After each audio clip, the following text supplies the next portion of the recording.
Sempat tidak teraliri air selama 1 bulan.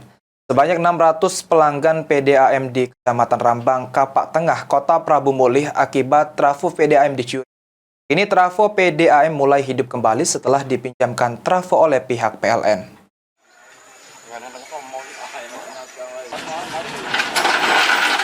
Sempat dicuri dan tidak teraliri, kini trafo PDAM di Desa Jungai Kecamatan Rambang, Kapak Tengah kini mulai hidup kembali.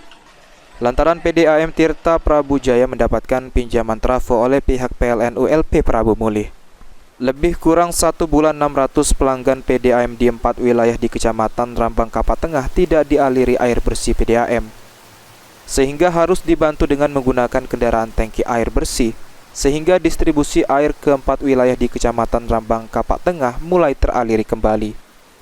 Direktur PDAM Tirta Prabu Jaya Fajar Kriswari Ardana mengatakan, peminjaman trafo dari pihak PLN ini atas adanya bantuan dari Wali Kota Prabu Mulih terpilih.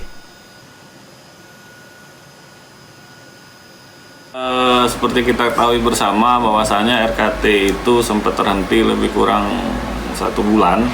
Operasi sana sempat terhenti dikarenakan trafo yang dimiliki oleh Perumda ini dicuri orang. Kemarin atas berkat bantuan Pak Wali yang terpilih, Pak Wali Kota yang terpilih, beliau itu komunikasi sama pihak PLN dan kita dipinjamkan trafo untuk segera didistribusikan kembali air yang khususnya ada di RKT.